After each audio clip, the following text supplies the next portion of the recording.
após o Li Yang, tá?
Então, esses dois trabalhos aqui são os trabalhos do Salam, que logo se seguiram ao trabalho do Li e do Yang, onde ele retoma, então, a questão sobre a renormalização de bósons vetoriais, tá?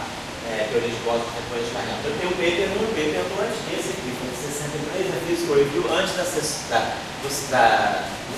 sessionamento, né? E depois ficou seção B, quando o Physical Review entrou, passou a ter seção A, B, agora já tem até a seção E, né? A, B, C, D, E. Então aqui publicou esse trabalho também, que era de campos e partidos. Então, essas são as duas referências do Salam para a complementação desse trabalho do Li e do Yang, tá bom? Agora, Oi? Aí depois a referência do Ayman, que é a referência também fundamental.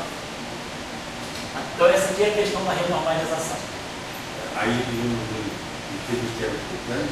Não, aqui não. Aqui era dentro da linha do Li, né? Ainda discutindo a renormalizabilidade, a função daquele termo longitudinal que foi introduzido, até a discussão da renormalizabilidade e unitariedade. Então esses são os trabalhos. Depois, para discutir a questão do comportamento compatível com a unitariedade, das amplitudes de espalhamento altas energias, né? Então aí vem a outra linha de trabalho, que também é uma critério importante de uma teoria de campo, né? Olhar a amplitude, comportamento a altas energias das amplitudes de espalhamento, né? Então estudo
com a questão da discussão da unitariedade vista do ponto de vista do bom critério do bom comportamento do regime de altas energias esse, por exemplo, recurso de espalhamento. Então, o trabalho original, assim, mais importante, são as aulas lá,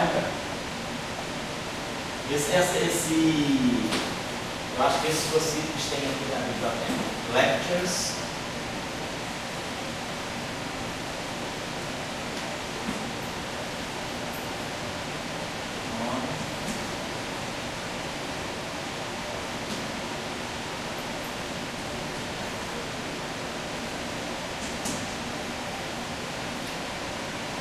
Falando em referências, vocês receberam o livro? Vocês chegaram a receber o livro mesmo? Qual livro? Não. Do Slack? Não, do Girardi. Do Fundo de Girardi? É, aquele que tinha baixado, porque o e-mail de todo mundo voltou da lista. Entendeu? Mas eu acho que o pessoal recebeu depois, né? Mas depois eu mandei o link para onde está o livro. Isso. Vocês receberam. Foi super fácil, né, professor? Então tá, a gente passou lá pelo link. É só clicar em download ali, é o Fundo Girardi. É, Fundo Girardi. É Girardi ou Girardi? Girardi. Eu mandei para o pessoal, não está puxando. Se você quiser, tchau, eu tenho lá comigo. Seria já peguei primeiro. Pegou? Por aí.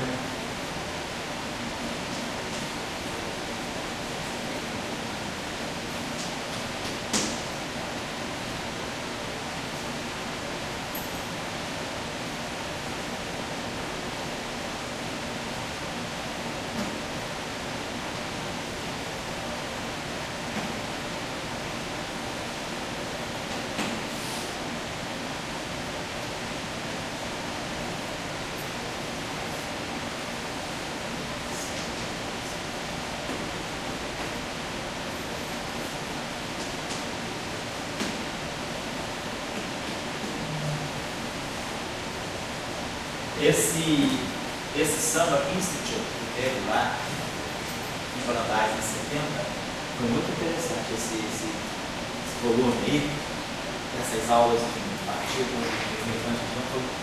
foi um evento muito marcante. As aulas são muito boas, você discutiu aí, foram discutidos aí assuntos muito interessantes. Tá? Então essa referência é boa não só para as aulas do live, mas por outras aulas que tem aí também. E depois essa questão foi retomada em seguida, né? Ainda nessa direção do estudo da unitariedade e do comportamento das amplitudes. Aí, nessa linha que eu vou botar aqui, já se discute a questão da unitariedade em conexão com a quebra espontânea de simetria. Então, os trabalhos agora são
parece o Constantino.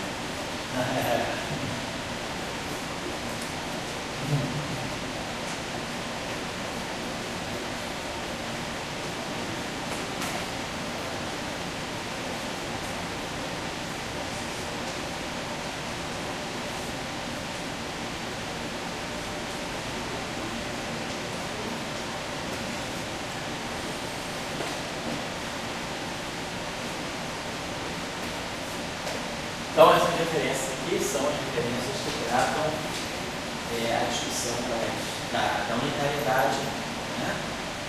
Vista, analisando, vista a unitariedade estudada através do comportamento ultravioleta, comportamento a altas energias das amplitudes de espalhamento, mas já em modelos altas unitariedades extraídos a partir da Nacaré. Para a teoria de quebra espontânea em simetria. Caso. Vou botar abreviado. Espontânea em simetria. Já considerando a questão da quebra espontânea da simetria.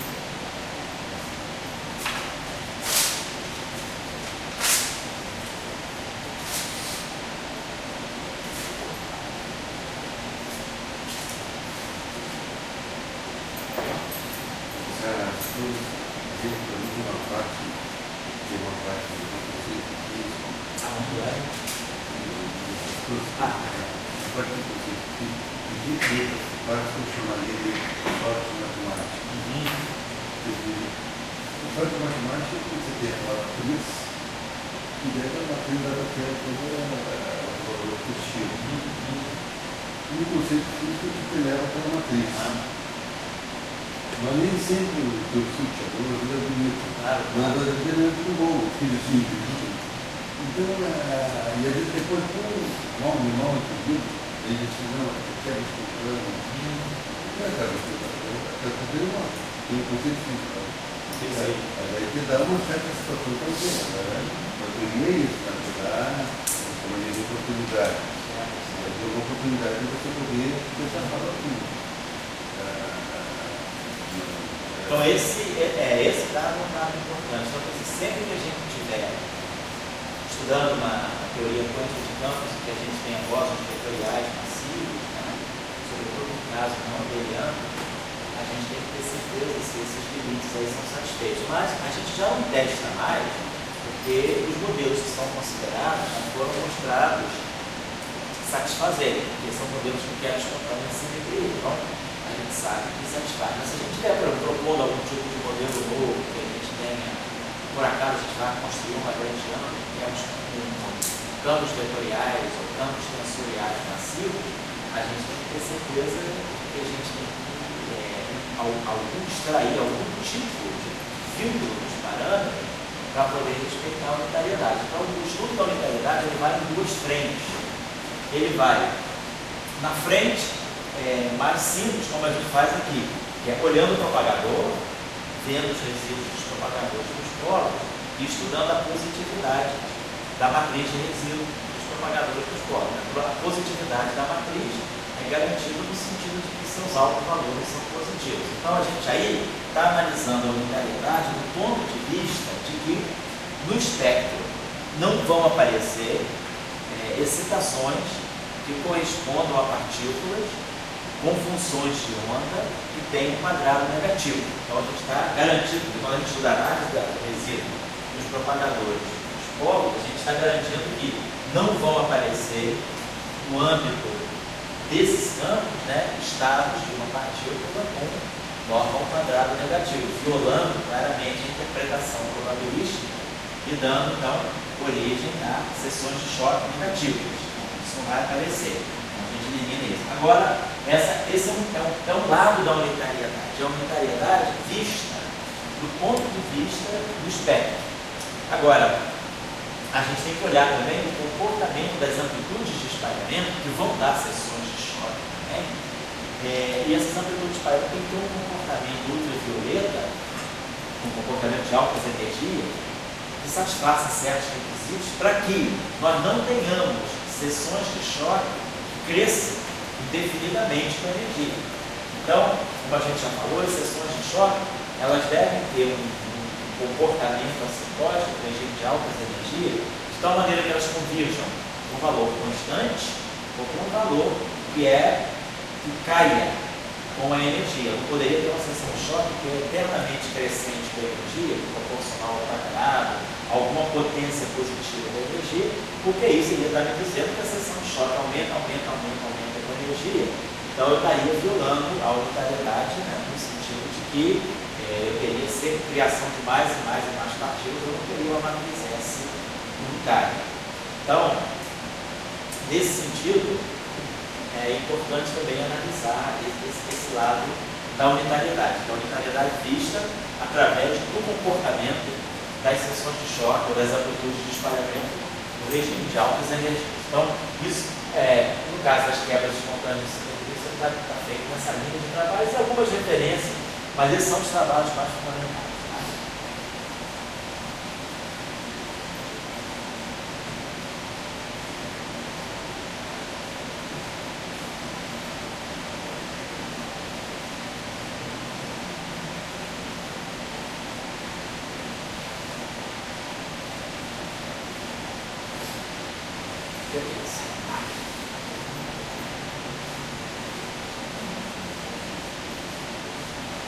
E aí a gente já chamou a atenção nesse curso, e no outro curso também de Build, é que quando a gente estiver lidando com uma teoria que a gente está estudando, e a gente verificar que a unitariedade está sendo violada, a violação de unitariedade é sempre um sinal muito importante de que talvez essa teoria precise vir a ser completada com algum outro conjunto de artigos.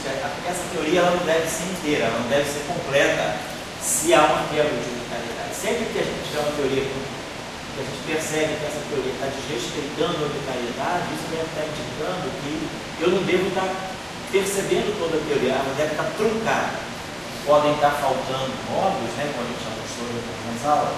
Se a matriz S não é unitária, pode ser que eu esteja somando sobre todos os estados, eu não tenha um retrato de todos os estados que aquele sistema físico pode ter, ou então, se aparecerem esses estados com norma negativa, isso também pode estar indicando que, às vezes, estados que tenham norma negativa, eles podem ter o seu efeito no espectro cancelado por outros estados, que eu não estou considerando também. Então, a violação, a quebra de unitariedade, ela é sempre bom a gente perceber que a quebra da unitariedade ela pode estar dizendo para nós que aquela teoria é incompleta. E deve ter, então, uma teoria mais completa a partir dela. E essa sinalização a gente vai tentar completar essa teoria de alguma forma. Então, a unitariedade ela acende uma lâmpadazinha, né, de alerta para que algum perigo está iminente. Então, esse perigo iminente pode ser através da existência de estados de norma negativa, violação da seção de bounds de unitariedade da seção de choque. Então, a violação da unitariedade é sempre uma constatação de que aquela teoria, ou ela está errada, ou então ela é parte de uma teoria mais completa que eu ainda não consegui achar. Então, eu preciso completar essa teoria para que a teoria completa seja unitária. Então, essa é a condição. Foi o que aconteceu um pouco no modelo padrão. A física de interações fracas ela se desenvolveu exatamente nessa direção. Quando Enrico Fermi propôs a teoria de interações fracas através da interação de contato entre quatro ferros, ele não tinha ideia de que pudesse haver bósons vetoriais intermediários, isso na década de 30. Depois se começou a perceber que poderia haver, com as teorias de Young-Mills, poderia haver um processo de troca que não estava sendo considerado na teoria de Fermi. E aí entrou a discussão dos bósons vetoriais intermediários. Então, a teoria original das interações fracas é a formulação Fermi, mas ela era não unitária. Então, a ideia ela não unitária por quê? Porque podem estar faltando partículas físicas aí. E aí, se compreendeu posteriormente que essas partículas físicas pudessem ser os W e os Z. E aí a teoria foi sendo completada até que chegou a formulação de Salant-Schweiner. Então a quebra de unitariedade ela pode ser também um indicador de como eu devo corrigir, devo completar minha teoria para chegar a uma teoria fundamental. Certo? Esse é o recado importante. A gente sabe também que as teorias de Young-Mills, até hoje, né, tudo que se tem feito em termos de Young-Mills, até hoje a gente não tem certeza que realmente se pensa provado que uma teoria de Young-Mills geral, ela seja de fato, ela tem problemas, né, sobretudo no setor do infravermelho. Então, essa prova, uma prova definitiva da unitariedade das teorias de Young-Mills, também é uma prova que está faltando. Tem muitos resultados positivos que vão se encaixando, mas a gente ainda tem uma série de resultados internos das teorias de Young-Mills, sobretudo na questão da unitariedade. Então, é um programa ainda a ser completado. Bom, para finalizar aqui os assuntos do nosso curso, vamos lembrar da discussão que nós tivemos em aulas anteriores, né? A gente normalizou as diferentes QEDs, discutiu aí por algumas aulas dessa QED de spin 1, né? de portadores carregados com spin 1. Então, um conceito que a gente elaborou bastante no nosso curso foi o conceito de renormalização, né? O processo de regularização, através de nós adotamos a regularização dimensional e a renormalização, que a gente sempre adotou aquele ponto de vista. A gente começa com o lagrangiano, vai acrescentando os contratermos, vai juntando todo o lagrangiano com os contratermos para formar aquilo que a gente chama da versão zero, a versão nula da teoria. E para constante acoplamento, a gente acabou vendo que, vamos dizer que a gente agora vai se focalizar só na constante de acoplamento. Então, a renormalização, vou colocar aqui a renormalização.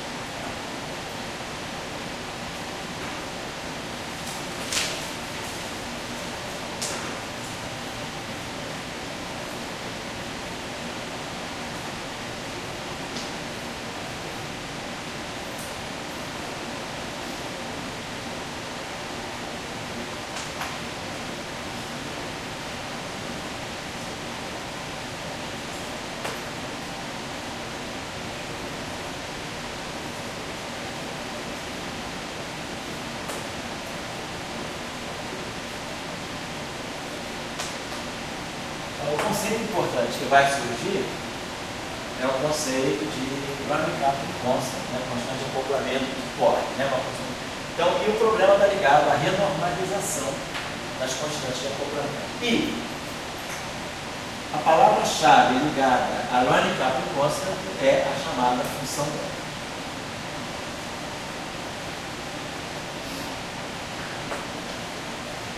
Então, nas teorias que tem renormalização de constante de acoplamento, aparece sempre uma função delta. Nós vimos também, né, que o processo, no nosso esquema de regularização dimensional, nós vimos que o processo de renormalização, a gente fez renormalização, para nós o esquema de renormalização adotado foi normalização via regularização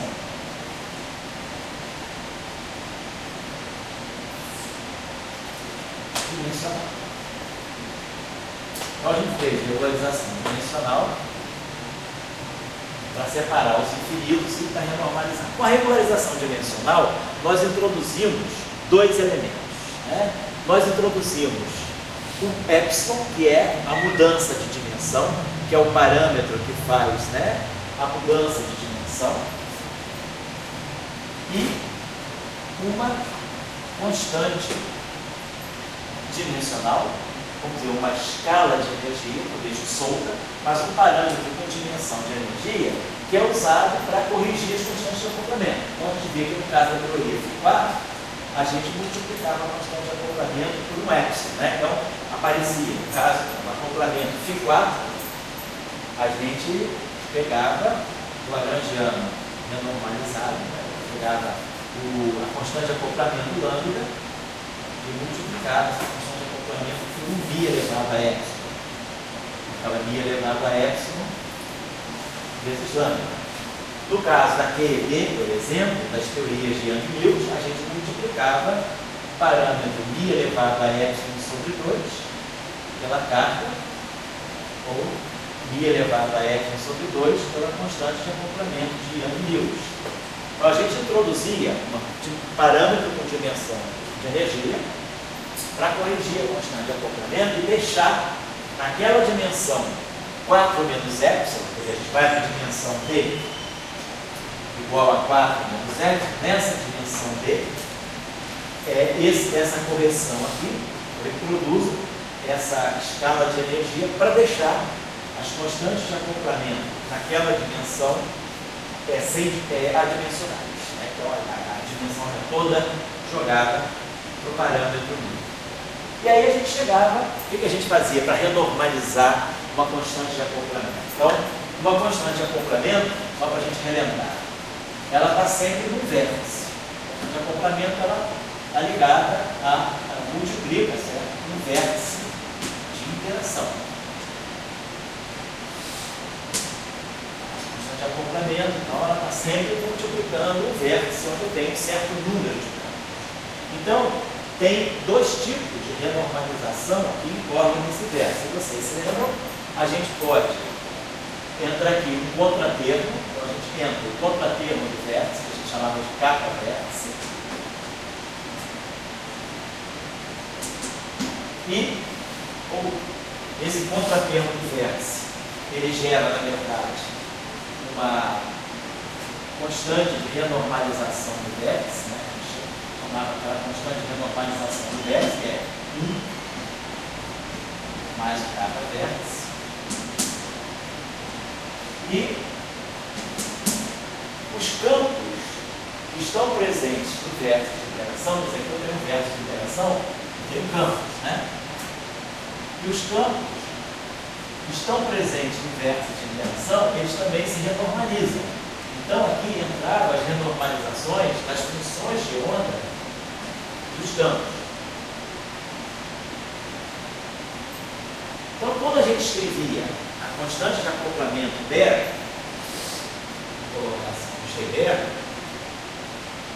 a gente tinha aqui o μ elevado, por exemplo, a f sobre 2, se for o caso na teoria de Young-Lewis, ou QED. E aí a gente tinha aqui a constante de acoplamento dos eixos dos vértices, do Z daquele vértice, e a gente colocava aqui a constante de acoplamento, as constantes de renormalização das funções de onda dos campos, os eixos dos campos. Só que elas apareciam com potência negativa, porque a relação era essa. Campo, para nós, é Z vezes campo renormalizado. Então, o campo renormalizado é o Z com a potência negativa no campo velho. Então, aqui apareceu as constantes de renormalização dos campos com uma certa potência negativa, com menos N. Os campos distintos, né, apareciam com potência negativa. Então, se fosse um verso com dois términos, com dois campos de um tipo e um campo de outro tipo, vai dizer Z menos 2, vai dizer menos 1. Mas eu estou marcando esse menos N genérico.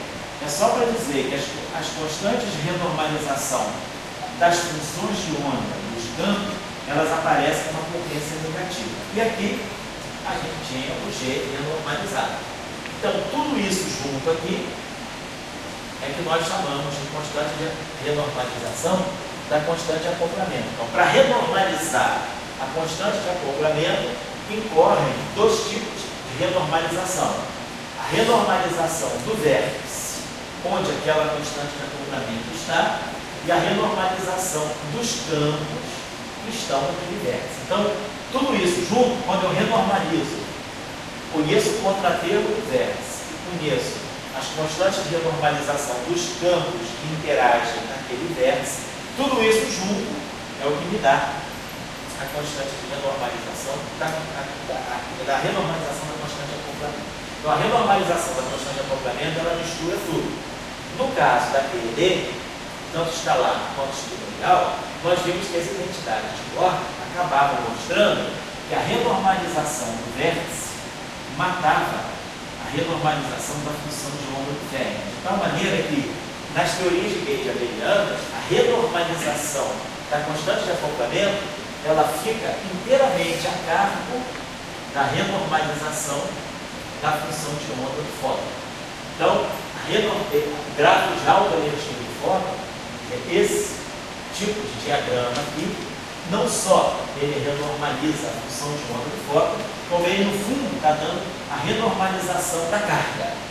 Então, no caso, isso via identidade de ordem por causa da simetria de Gauge. Mas se não houver simetria de Gauge, como é o caso da teoria Phi-4, por exemplo, esse cara fica e esses caras ficam, ninguém se cancela com ninguém. Então, a renormalização da constante de acoplamento é uma junção de tudo.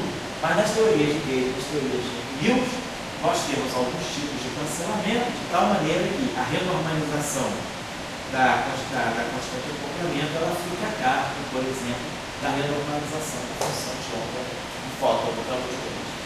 Então, só para lembrar isso. Então, a estrutura de renormalização de uma constante de acoplamento, ela vai ter sempre essa carga. Ela tem o parâmetro dimensional. Vamos pegar, por exemplo, o exemplo do caso Phi-4, por exemplo. Então, a gente vai ter sempre essa estrutura. A constante de acoplamento terra, nós vamos ter aqui o Mi, a uma certa potência, que pode ser epsilon, pode ser epsilon sobre 2, Mi elevado a epsilon sobre 2, por causa do Mil. E isso tudo aqui vai fazer o papel de uma constante de acoplamento efetiva.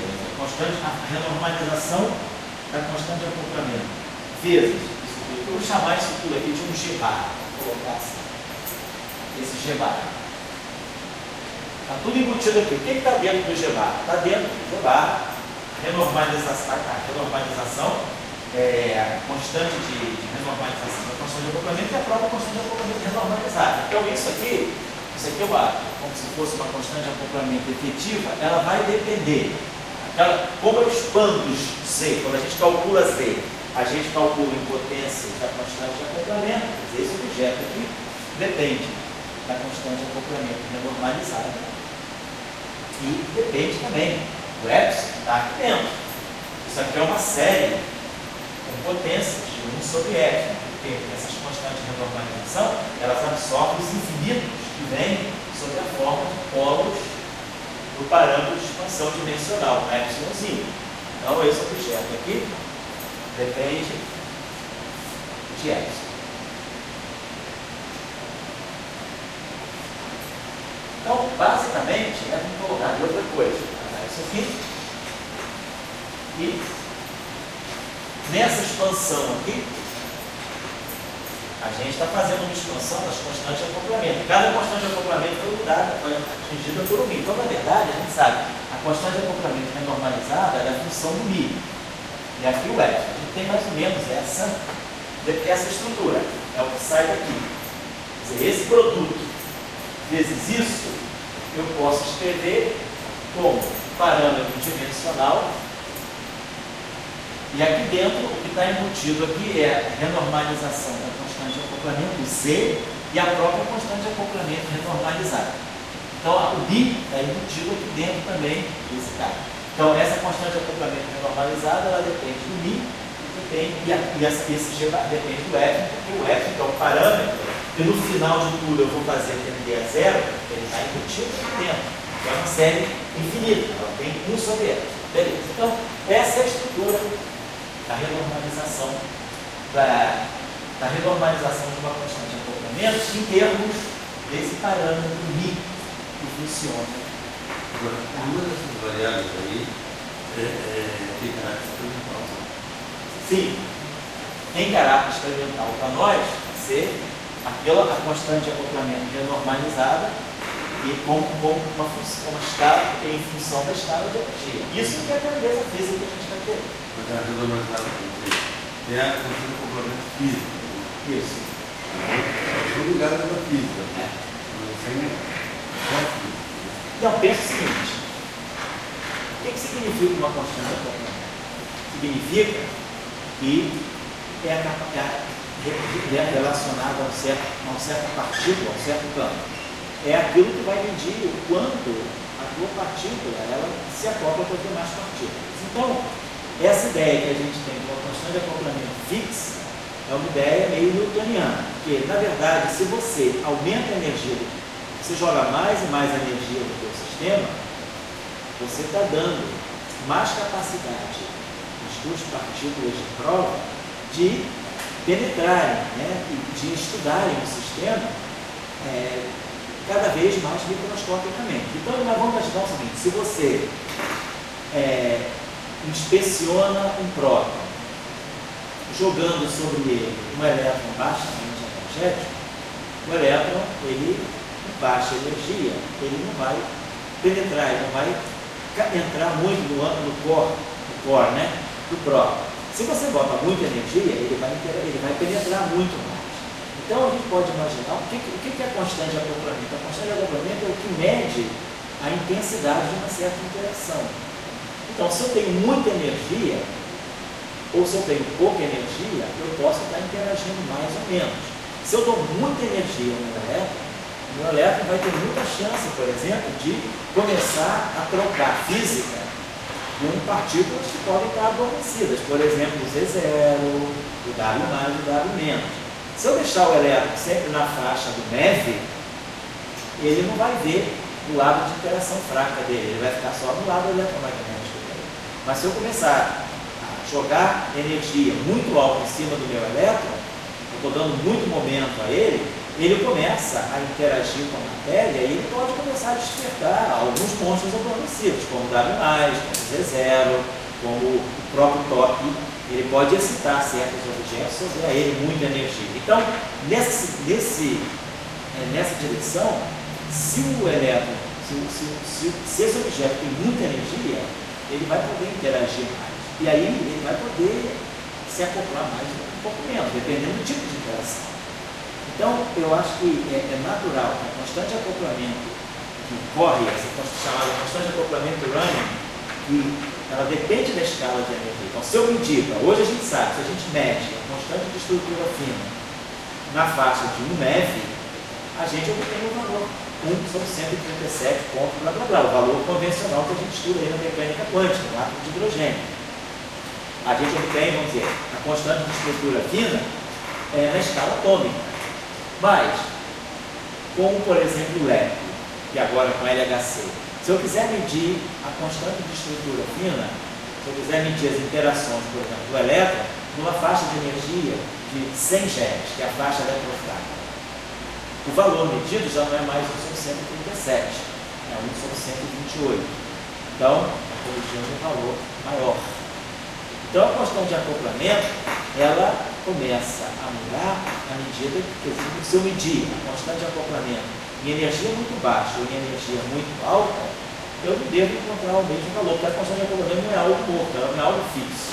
Ela é algo que está medindo o quanto o teu objeto interage. Então, se você dá muita energia ao teu objeto, ao elétron, ele deixa de ter interação só eletromagnética. Então, eu posso ter elétron emitindo W+, ou emitindo W-, eu posso ter elétron trocando Z0.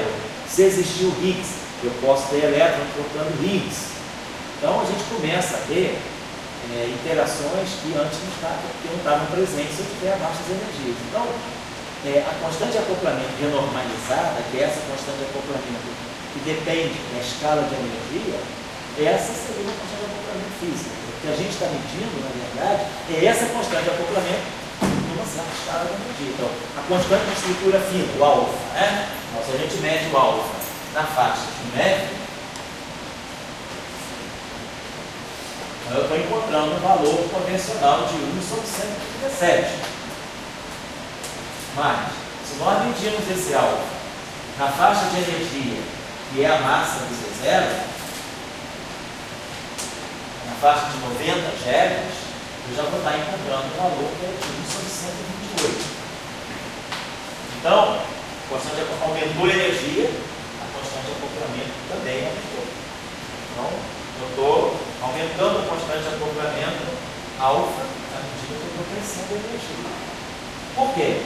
Porque se eu agora estou querendo medir quanto o elétron interage, ele vai começar a trocar outras partículas que não suportam, não vai interagir só eletromagneticamente. Então, acho que a gente tem que imaginar que numa teoria, a visão que a gente tem hoje é que com o estudo da renormalização, quer dizer, com a ideia de renormalização tendo sido incorporada pelo diagnóstico de campos, né, é que os parâmetros eles não são estáticos. Os parâmetros mudam, né, os parâmetros vão adquirindo valores que modificam à medida que eu mexo nos parâmetros. Eu não diria que é perda de universalidade. Eu acho que a universalidade está numa teoria fundamental que gerou isso. O importante não é o valor do parâmetro, mas é que exista um parâmetro só. Quer dizer, a universalidade está no princípio de Gauge, por exemplo, né? Então, que define a interação de todas as partículas com a mesma constante de acoplamento, todas as partículas interagindo com o mesmo campo. Eu diria que a universalidade está na constante de acoplamento ser a mesma. Se o valor dela muda, o ruim seria se o alfa do elétron fosse um, o alfa do gluon fosse outro, mas para todas as partículas elas têm o mesmo alfa. A constante de acoplamento ela é a mesma. O que está mudando é o valor dela na escala negativa. Então as espécies de partícula elas têm a mesma constante de acoplamento. Então, o ângulo de Weinberg também, né? Que é a constante de acoplamento das interações francas, né? O valor experimental que a gente tem hoje é por seno ao quadrado de θW. Se a gente mede esse valor também na escala de zero, na mesma escala que a gente mede a constante de estrutura fina, ele vale na faixa de 0,23. Então, esse valor aqui também, quer dizer, a constante de acoplamento fraco, o ângulo de Weinberg, ele também é medido, se ele for medido nessa escala, ele tem esse valor. Se eu aumentar a escala de energia, pelo que a gente conhece das interações fracas, ele parece diminuir, diferentemente da constante da constante da eletrodinâmica, que aumenta quando a energia que aumenta quando a energia aumenta. Vamos entender isso daqui a pouco pelo sinal da função beta. A função beta é que vai ser usada, o papel da função beta, quando a gente estuda, é ela que vai dizer para nós qual é o comportamento da constante de acoplamento com a energia. Então, se estuda muito, se fala muito da função beta, porque é o dispositivo que a gente tem para entender o andamento, né, o comportamento das constantes de acoplamento com a escala de energia. Então, eu diria, Dória, que é uma questão assim, de ponto de vista. Eu não diria que a universalidade foi quebrada, porque tem uma constante de acoplamento só. A única noção que a gente está tendo é que talvez a quebra assim, um pouquinho de princípio é que as constantes, né, não são objetos estáticos. Eu acho que isso é uma computação. Dessa forma, pega o dólar. O dólar se valoriza, se desvaloriza, tem um grande capital em dólar. Exatamente. Agora, o que faz esse é toda uma conjuntura. É a interação, é a troca, o comércio, junto com as crises econômicas, as crises políticas, né? Então eu acho que é a interação, é a dinâmica. Eu acho que a palavra pessoal da conjuntura, elas caem bem aí no dólar. Mas eu fiz que é sempre um feminismo da vida, parece que a palavra conjuntura não. E aqui tem uma conjuntura para. Vai trazer isso vai fazer essa conjuntura das número de campos envolvidos, a multiplicação, etc. Quer dizer, o fato é que você tem um grande capital em dólar para carga elétrica. A carga elétrica se valoriza, você valoriza. Isso não é uma coisa trivial. Quer dizer, a ideia, as equações podem ser simples, mas a ideia não é trivial, porque ela rompe um pouco com essa ideia que a gente traz, assim, na mecânica quântica, né? Das constantes, as constantes fundamentais da natureza. Então, a gente fala, a carga do elétron, 1,6 vezes 10 a menos 19. Né? Isso é uma constante fundamental da natureza. Sim, é uma constante fundamental da natureza. Mas ser constante não significa ser estático. Ser constante significa que essa constante foi medida dentro de certas circunstâncias. Se eu for medir essa constante a 1 MeV ou a 120 GeV, eu posso encontrar valores distintos. Vamos até imaginar o que é uma partícula. Né? A gente até hoje está tentando entender o significado da carga elétrica. O que é uma partícula? Partícula, na verdade, dentro do ponto de vista da teoria de campos, uma partícula já não é mais uma partícula, é um campo, ela se desmaterializou. Ela é um campo que está razoavelmente concentrado em torno daquilo que nós na física clássica imaginamos ser a partícula multiforme, aquele contínuo que é o elétron. Na nossa visão, né, de elétron é um contínuo de carga. Na visão da teoria quântica de campos é um campinho aglomerado de linhas que se distribui mais centradamente em torno da posição onde o elétron está. Mas aquele objeto foi desmaterializado sob a forma de um campo. Então, se eu estou a muito altas energias, eu consigo, qual é o comprimento de onda de ponto do elétron? H sobre MC. O elétron tem um certo comprimento de onda de ponto. Se eu estou a energias muito baixas, né, momentos, né, muito pequenos, eu vou estar com um comprimento de onda grande, eu não vou ver o detalhe desse elétron. Mas se eu tenho uma energia muito alta, ou seja, eu consigo ir a distâncias muito pequenas, eu começo a penetrar nessa distribuição que deve ser o elétron, deve ser o próprio, deve ser o quarto. Então eu consigo entrar no detalhe. Então, daí eu vou ver a carga. Então, essa minha carga ela é circunstanciada pela energia que eu tenho para inspecionar essa carga. Porque se eu tenho uma energia muito baixa, eu nunca vou conseguir entrar na carga, eu vou ver a carga de longe. Então eu vou ver um valor. Mas agora, se eu tenho uma energia muito alta, eu já consigo penetrar no âmago dessa carga. Então eu vou ver muito mais detalhes do que eu não via antes. Então, a gente imagina que o próprio conceito de carga, né, seja um conceito de que a carga não é algo que a partícula tem e acabou-se. É algo, é uma grandeza da partícula que ela representa uma distribuição desse objeto no espaço. É diferente do spin. O spin está concentrado, uma partícula tem spin meio. Eu não tenho uma desmaterialização do spin. Essa partícula tem um número quântico de spin. Mas agora, materialmente falando, essa partícula está desfeita pelo espaço. Então a carga, ela é uma medida da minha interação. Então ou eu entro muito no comprimento de onda de campo da partícula, ou não entro. Se eu entro muito no comprimento de onda de campo da partícula, significa que eu já estou dando energia demais ao meu sistema e eu já vou criar partículas que vão poder interagir com ela. Então eu já não vou mais estar vendo aquela partícula isolada. Então é isso que interfere nessa discussão. Quer dizer, a constante de acoplamento ou da carga, né, ela depende da escala de energia. Então é isso que eu acho que isso não é uma coisa que eu vou dizer numa aula. Isso é uma coisa que a gente vai levar um certo tempo imaginando, pensando, tá certo? É um conceito novo que a gente tem que absorver e que ficou claro que a mecânica quântica nunca abriu essa porta para a nossa compreensão. Mas a teoria quântica de campos, depois do processo de normalização, uma questão de interpretação, ela abriu essa questão. E aí a gente tem várias reflexões que a gente pode fazer. Se uma teoria não é renormalizada, se uma teoria ela é finita, eu não tenho infinitos, então eu não tenho que renormalizar. Então não tem diferença entre der e entre renormalizar. Não tem essa diferença. Então eu não tenho uma running coupling constant. A função beta é zero. A função beta, o quê? Ela é uma medida da renormalização. Né? A gente vai ver daqui a pouco. A função beta ela está aqui. É justamente esse infinito aqui,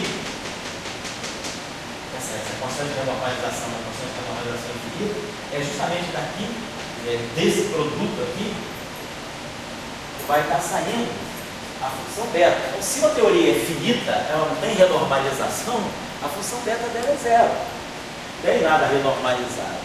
E aí a pergunta, se não tem running coupling constant, uma teoria finita, então como é que fica essa discussão? De eu medir mais ou menos a interação de acordo com a escala de energia. Então, na verdade, o que seria uma teoria quântica de campos finita se ela tem função beta zero? Então, por exemplo, uma teoria quântica de campos finita, com função beta zero, eu não tenho liberdade assintótica. Então, como é que ficaria o problema da QCD aqui? tão celebrada na PCD é justamente a liberdade assintótica, é justamente o fato de que a constante de acoplamento dos quartos com os núcleos se torna muito pequena na medida que a energia é muito alta. Ou seja, em finíssimas distâncias, os objetos se comportam como livres. Isso é o quê? É um reflexo de uma constante de acoplamento que corre com a escala de energia. Nesse caso, ela diminui quando a energia aumenta. A gente vai ver que... Oi? Seria a pergunta que eu queria faria para você. Se eu queria que tivesse tudo que mais energia, total, tudo bem. Eu estou pensando na energia. Esse discurso é tudo em cima da teoria finita ou infinita. E eu queria conversar com você a nível de Coulomb, né? Que a carga elétrica, a nível do Coulomb, isso é tipo de teoria infinita, mas está vendo duas cargas lá, agindo, que tem uma força, e daí aquela forma, para botar ali, vai ser agora a força, aquela forma, tanto que tira quanto que Coulomb, é muito louca. É muito louco, porque assim, Dirac não era contra a teoria quântica de campo, mas ele era contra os infinitos. Ele sempre morreu achando que a boa teoria quântica de campos ela deve ser finita, ela não deve ser normalizada. Então essa era a discussão, que morreu em 84. o discurso, não vai discutir isso aqui, né?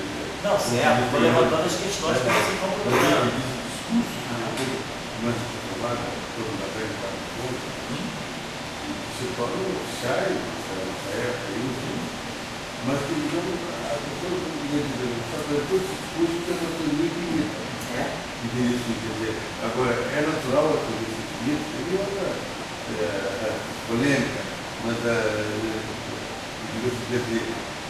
hoje, talvez só o resultado teórico de toda a crítica à nossa direção é a grande ponto. O maior resultado que eu vejo assim, o estudo dos quartos, tudo isso foi ela. E agora eu até tenho sua pergunta só para entender. Agora você vai botar a forma. Não, porque a questão é por que uma teoria quântica de campos é infinita? Por que a gente precisa quantizar os campos, né? E aí, quando a gente quantiza os campos, a gente se debate com esse problema do infinito. Se a gente for olhar lá na origem, nas nossas aulas lá no primeiro semestre, quando a gente falou ainda da formulação canônica, e aí a gente estabelecia as relações de comunicação canônica, né, tempos iguais, e via que aquele comutador ali estava dando uma grandeza que era altamente divergente, ele dá uma função dela para tirar, coisa divergente que a gente olha, né? O propagador é algo completamente divergente. Ontem, por exemplo, no curso de eletromagnetismo, ontem a gente botou, por exemplo, a função de Green, né, no campo lá, e a gente vê que a estrutura de singularidade da função de Green está no ponto de luz, no caso massivo está no interior do ponto de luz, tem singularidades muito violentas, né, para pequenas distâncias. Isso é um processo que é um problema intrínseco do campo quântico. Então, desde que a teoria de campo nasceu, ela nasceu envolvida desses infinitos. A questão foi que, através dos tempos, foi se acostumando a conviver com esses infinitos e dar um significado para a teoria, apesar dela ter esses infinitos. E aí a coisa culminou, a interpretação dos infinitos, do que era, e acabou se culminando, se remetendo à questão dos infinitos, à questão de uma constante de acoplamento unânime. Se nós, por exemplo, não tivermos um processo, se a gente tiver uma teoria que seja completamente finita, foi o que aconteceu, um pouquinho antes do Dirac morrer, em 81, começaram a aparecer alguns exemplos de teoria quântica de campos finita no ultravioleta, uma função beta zero. Então, sem Running Kaplan consta e sem função beta. Então a questão é, como é que agora eu vou conviver com isso?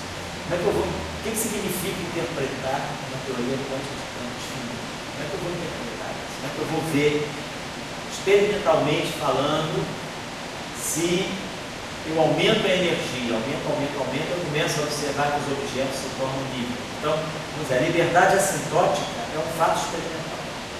Está lá na seção de choque, está lá no scaling, chamado scaling de Bjork, no Deep Elastic Scaling. Então, é um fato consumado desde 1968. Tem 44 anos de certeza de que nós temos a liberdade assintótica. Numa teoria finita, está tudo parado, tudo estático. A constante de acoplamento não se mexe. Então, eu poderia dizer, tá bom, então ela é pequenininha, mas aí se eu mudar a energia, a constante de acoplamento fica menor ainda. Então, eu não tenho nenhuma liberdade de mexer na constante de acoplamento. Então, como é que nós vamos interpretar uma teoria finita? Essa é uma questão. Tenta se resolver de alguns modos. Para o Dirac, ele achava que uma teoria finita, uma teoria verdadeiramente fundamental, tem que ser finita. Então, o que significa uma teoria verdadeiramente fundamental e que física eu posso fazer com uma teoria verdadeiramente fundamental? Então, a pergunta é, talvez esses infinitos, eles possam estar indicando que eu já não estou mais lidando com a teoria verdadeiramente fundamental. Pegando uma teoria de uma série. O infinito, sempre que a gente está colocando essa questão, a quebra de unitariedade, o infinito que está aparecendo pode ser falta de grau de liberdade da minha teoria. A gente sabe que se uma teoria tiver grau de liberdade, a supersimetria ensinou isso para nós. Numa teoria supersimétrica, a gente começa a entender exatamente como é que é o mecanismo de funcionamento dos infinitos. Natural, nada imposto à mão. São graus de liberdade. A teoria tem graus de liberdade suficiente e a gente começa a ver que alguns graus de liberdade cancelam outros graus de liberdade e a teoria vai ficando mais finita. Então a gente começa a perceber que a introdução de mais graus de liberdade, com mais simetrias, claro, é preciso também trazer mais simetrias, a teoria vai ficando mais e mais bem comportada, mais e mais finita. Então, começa a perceber que talvez o aparecimento desses infinitos seja porque a gente quebrou essa teoria, a gente já está pegando uma teoria que já foi truncada. Por isso que os infinitos estão aparecendo. Mas se essa teoria simplesmente infinita for parte de uma marcha completa, pode ser que essa marcha completa seja mais finita, seja melhor comportada. Essa é a visão, então, que Dirac perseguia, queria uma teoria infinita. Então, quando o pessoal conseguiu construir esses exemplos de supersimetria aí com a quarta finita, foi o primeiro caminho em relação à finitude do ultravioleta. Agora, a questão é, como interpretar isso?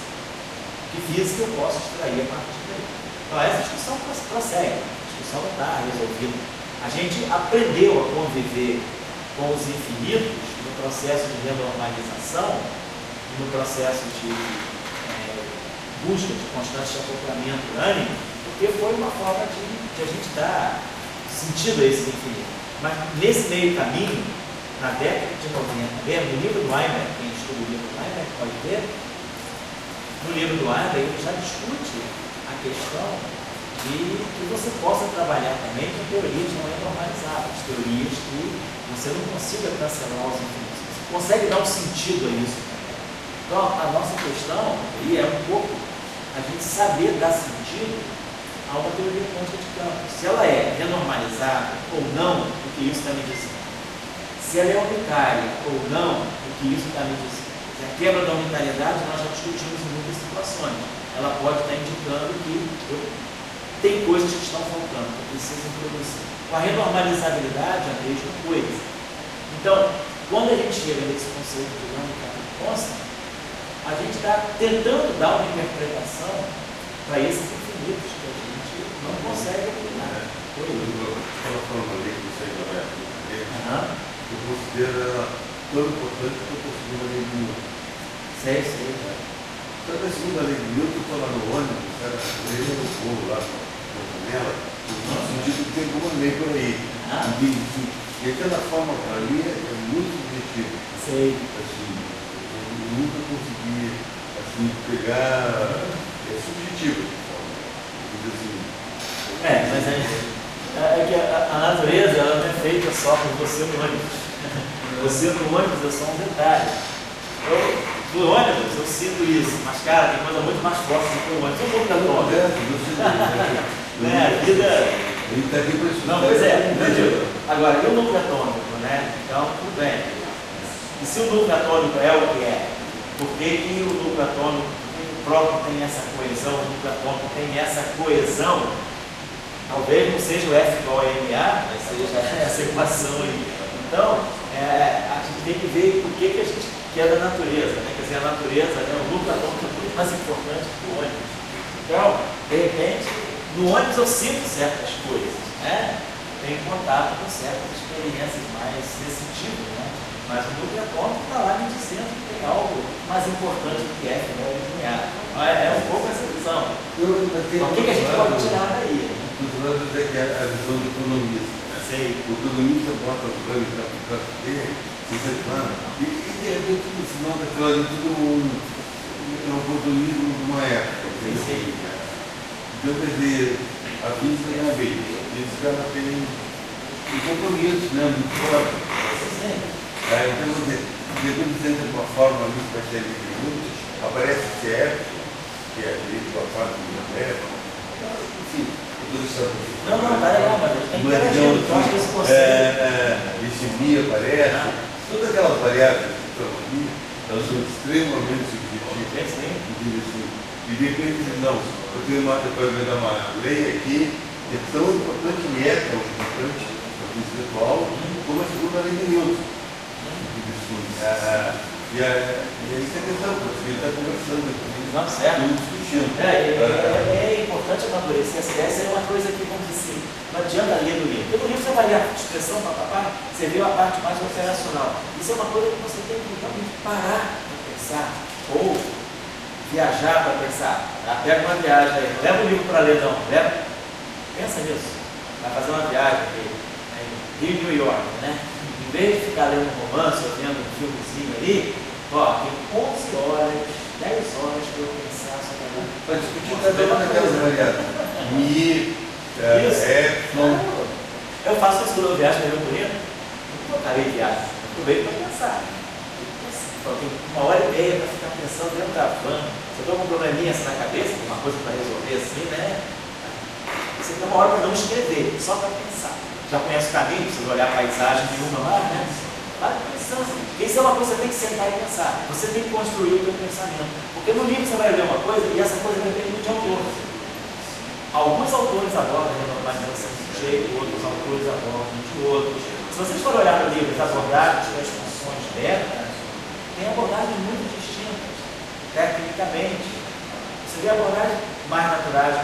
É engraçado, cada um é importante você construir a tua concepção, né, de como é que você entende esses problemas, de como é que você viabiliza o cálculo da função beta. Claro que tem procedimentos, mas tem autores que têm um procedimento muito artificial, tem outros que têm um procedimento muito mais físico, muito mais natural, tem autores que têm um procedimento que vai um pouquinho mais para o lado do fundamento, tem outro que vai para o lado mais pragmático. Então isso é uma coisa que é bom também você construir.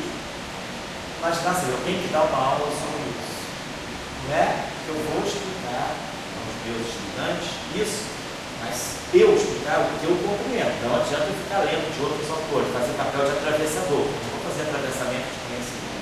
Eu vou construir o meu conhecimento e vou tentar passar isso para os meus alunos. Vamos dizer, essa que é a postura. Aí você tem que sentar e pensar, como é que eu explicaria isso? Como é que eu entendo isso? Eu estou altamente convencido de que o processo é esse. Né? Acho que isso é uma coisa que nos ajuda a compreender. Então, você pode pegar o livro, pega o livro do Weinberg, lê lá, entende bem, vai dar qual? Aí pega o livro do Simpson Suber, vê como é que ele faz, aí pega o artigo do Biólogo, vai lá. Então, você vai estar sempre falando daquilo que alguém te escreveu, mas você também tem uma hora que você tem que entender isso.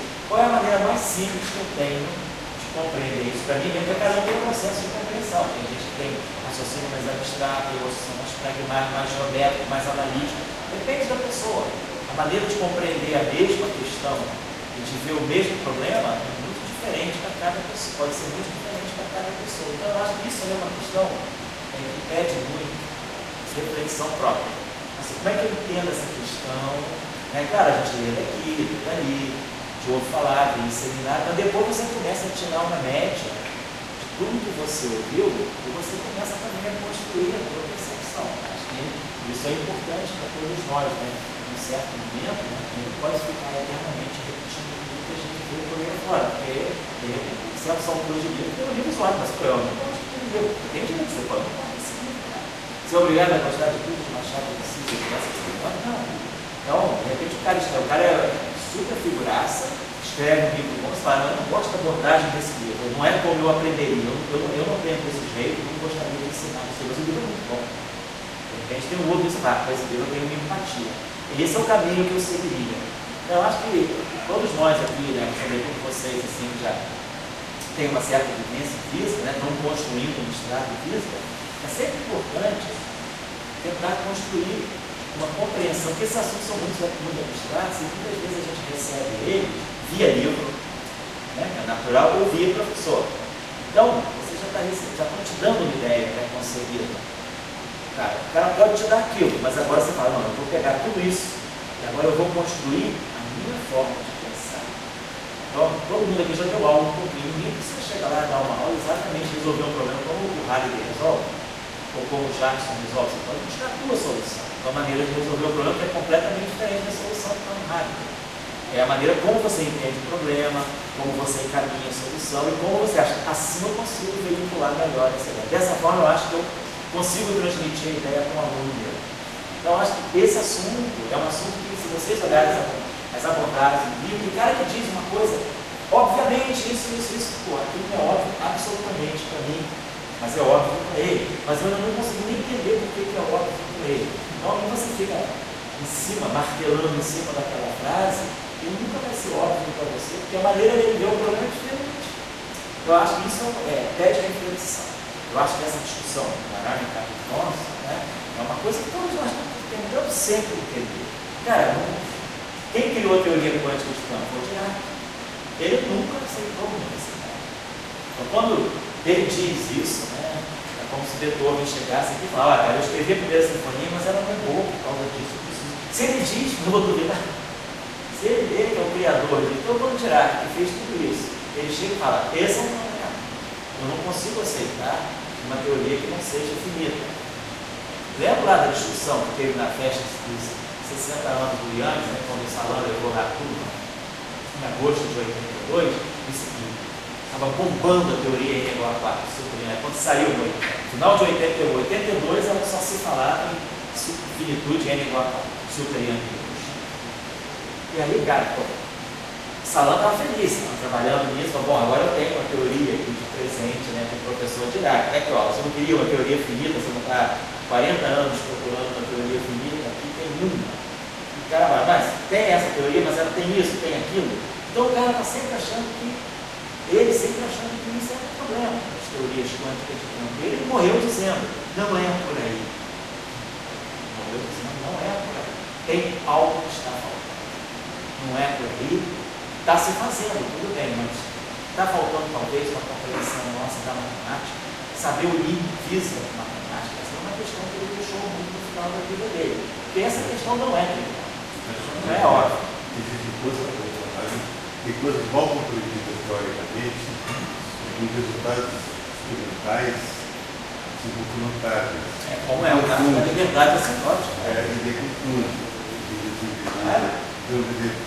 Para nós, a gente está conversando aqui,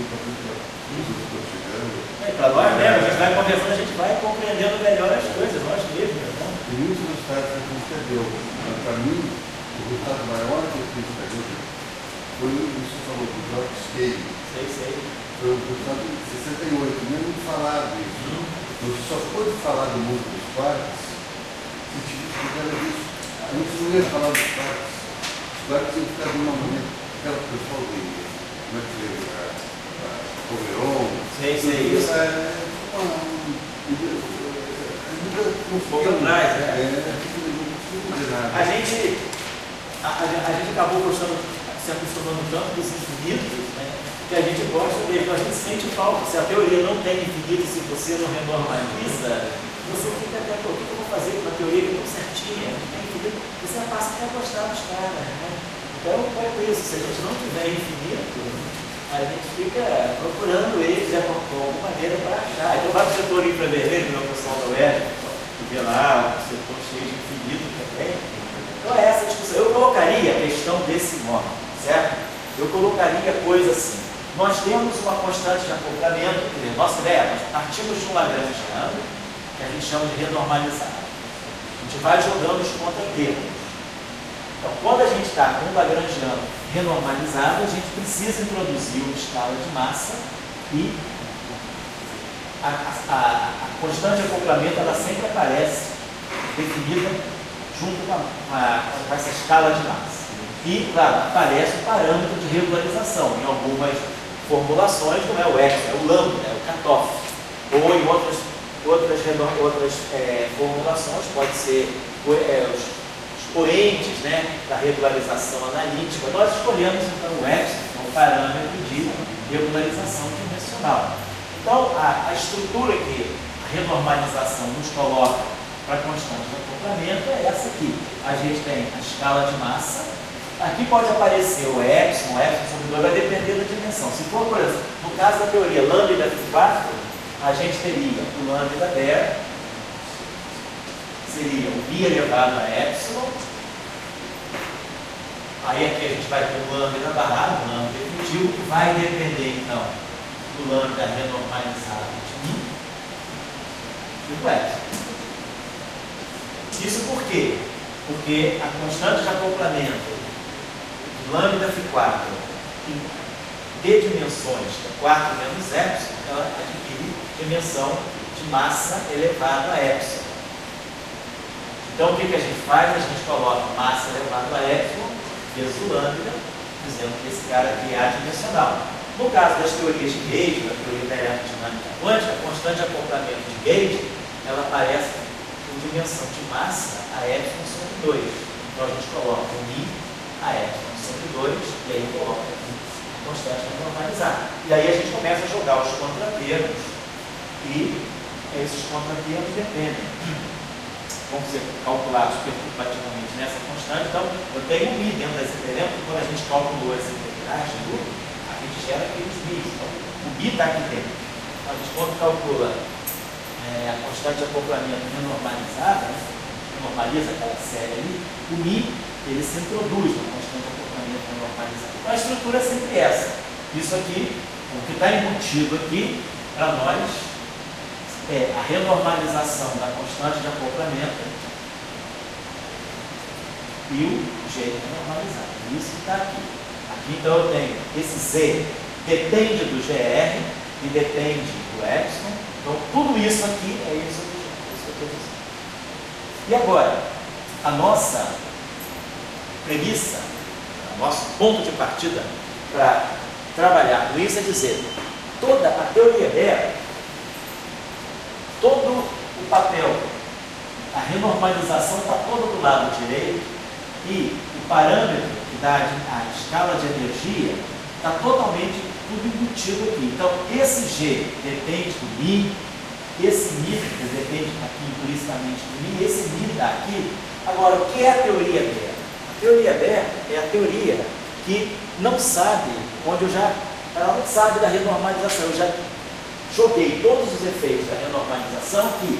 Peguei a teoria renormalizada, fui jogando uns contratermos, aí eu construo um lagrangiano perto, e para mim ele vai se comportar como se fosse um lagrangiano clássico que não sabe dessa escala de energia. Ou seja, essa escala de energia, a dependência funcional final disso tudo aqui na energia desaparece. Então, o que a gente está querendo dizer é que a derivada total desse GDR em relação ao μ é igual a zero. Claro, esse GDR ele depende do μ explicitamente aqui e depende implicitamente do μ aqui. Mas o que nós estamos querendo dizer é que a derivada total dele no final do dia, a dependência total do μ que está aqui se cancela. A gente consegue jogar todo o efeito da energia só na constante de acoplamento renormalizada e a gente consegue. Por isso que ela se chama Baire, porque ela é nula no sentido de que ela não tem nenhuma conexão uma física. E essa constante de acoplamento aqui, a gente consegue isolar e formular ela sem nenhuma dependência da escala de energia. A dependência da escala de energia está toda aqui. Então, esse é o ponto de partida para a nossa compreensão do Anicato consta. É dizer que tudo aquilo que é zero não depende da escala de energia. Normalmente, aí é só uma questão, se isso aqui é zero, claro que isso aqui também é zero. Então, geralmente, a gente define com esse I, DDI, para ficar uma coisa homogênea, mas não precisa, porque a gente está dizendo que é zero, é isso aqui. Então, vamos desenvolver isso aqui. Quem é a derivada do G em relação a I? Então, o G depende explicitamente do I aqui. Então, a derivada dele vai ser epsilon sobre 2 I elevado. Podia falar um pouquinho de derivada de mim, por que isso aqui é zero? Meu ponto de vista é justamente esse. E só tem I nessa. Oi? A única variável.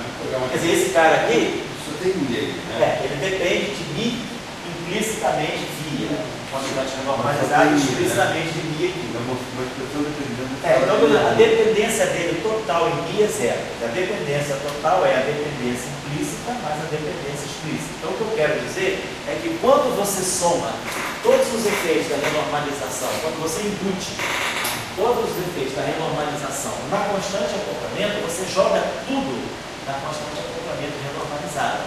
A constante de acoplamento dela, ela soma, ela congrega todos. Mas quando a gente escreve aqui o Lagrangiano Becker, dmi fider, vou botar assim, dmi fider menos md ao quadrado fider ao quadrado menos lambda der sobre 4 fatorial. Quando a gente chega a esse ponto de somar tudo que é renormalizado, tudo quanto é contratermo e organiza chega a esse modelo aqui, isso significa que a gente o que o Lagrangiano Becker faz? Ele se desdobra em Lagrangiano renormalizado, que é quando eu faço os cálculos, e os contratermos.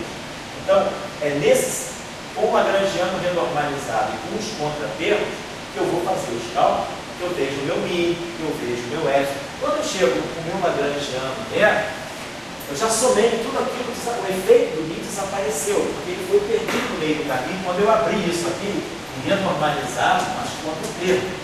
Então tem mi aqui, mas o efeito total do mi é zero. É isso que a gente está dizendo. Mas ele seria um campo eunuco.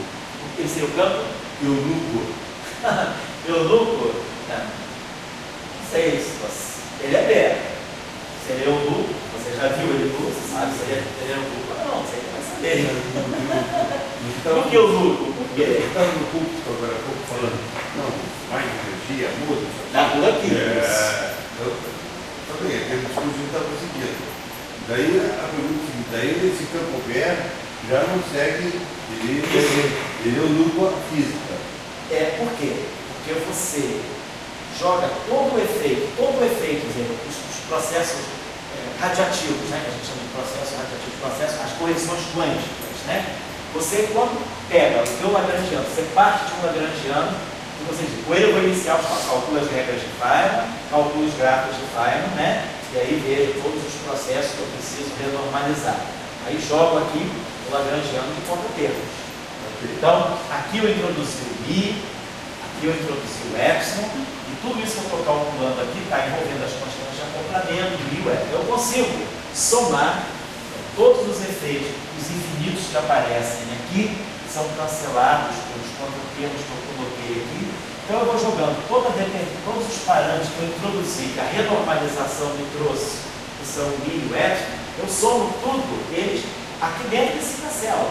Então o que me sobra aqui é um Lagrangiano Becker que desconhece. Esse Lagrangiano Becker, ele se quebra em Lagrangiano renormalizado mais os contratermos. Então a dependência em mi, ela está toda despachada entre esse e esse. De tal maneira que a dependência aqui no final se cancela. Então, esse é o ponto de vista. Então o Lagrangiano Becker, ele é aquele Lagrangiano que já somou tudo dentro dele E ele, no final, ele fica independente desse Ele faz a limpeza. É. Agora a pergunta que tem é se quando ele faz essa limpeza, ele se torna um grupo físico. Eu diria que não. Eu diria que não, no sentido de que ele, na verdade, ele é como se ele tivesse o mais infinito e o menos infinito. Ele se abre em dois setores, esses setores se cancelam. Então, na verdade, ele é uma maneira que você tem de você congregar o que está aqui e o que está aqui. Será que ele é tão nulo assim para a física, como se ele é um nulo para a física? Porque só porque eu botei e declarei que ele é LB? Não, talvez não, porque ele se abre nisso e nisso. E aqui dentro eu faço os cálculos aqui e aqui para poder conduzir as calcular as grandezas que devem ser calculadas. Eu não diria então que ele é completamente, ele esconde tudo. Dentro dele eu tenho o mais e o menos infinito. Isso que eu estou querendo dizer. Eu tenho o que dá infinito e o contratermo que renormaliza aquele. Então, nesse sentido, eu não diria que ele é completamente alheio à física.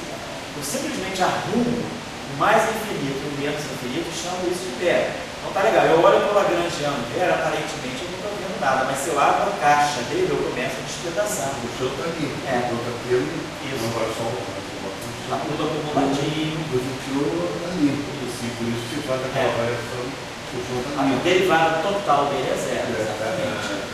Mas isso a gente entende. A pergunta que fica é essa. Essa aqui é a noção. Porque a gente poderia pensar também o seguinte, né? Uma outra forma, né? É o seguinte, essa escala de energia é completamente arbitrada. Então, se eu coloco uma escala ou outra escala, esse carinha sabe, mas o efeito total, esse cara aqui não sabe. Quer dizer, ele não é que ele desconheça completamente a escala de energia. Ele é o mesmo independentemente da escala de energia. Se eu mudo Mi ou não mudo Mi, o processo de renormalização procede igual, os contratermos vão ter a mesma característica, independentemente do valor do Mi, eu faço tudo igual, eu renormalizo, eu regularizo, eu renormalizo, faço tudo igual. Então esse Lagrangiano ele independe do valor da escala de Mi que você escolhe. Ele não precisa disso. Qualquer valor de Mi que você colocar, você chega ao mesmo Lagrangiano Você pega o Lagrangiano original, mais os contratempos. O Mi está ali dentro. Se você mudar o valor de Mi, você chega ao mesmo Lagrangiano Ou seja, você chega aos mesmos parâmetros dela. Então, quando você faz os contratermos, vai jogando tudo aqui, vai jogando todos os contratermos aqui e renormaliza isso, independente do valor de Mi que você escolhe, você vai dizer que isso aqui sempre é um Geber. Então, você vai escolher sempre um Geber e, independentemente de Mi, vai ter sempre aquela cara. Então, você diz, o meu Geber depende do valor do Mi que eu escolho, né? Da escala de energia. Ele vai depender. O Mi, ou Mi', ou Mi duas linhas, vão ao mesmo Geber. Que é a maneira que eu tenho de organizar o Der a partir do renormalizado dos contratermos. Então, essa equação aqui, é que ela é muito importante, ela que é a equação definidora do processo de obtenção da lâmina de contratempo. Vamos ver por quê. Vamos chegar a essa equação, não vai dar para fazer tudo que eu queria fazer hoje, mas a gente marca um horáriozinho de mais uma horinha e meia, a gente termina essa aula. Eu queria fazer exemplos com você para poder ficar mais concreto. Não ficar muito abstrato assim. Então, se a gente trabalha essa equação, vamos ver só. Então, estou só fazendo esse pedacinho aqui. Só calculando essa derivada. Depois a gente multiplica tudo. Então, epsilon sobre 2, mi elevado a epsilon sobre 2 menos 1, g barrado. Mais mi elevado a epsilon sobre 2. Aí, quando eu for derivar isso aqui em relação a mi, então eu vou derivar g barrado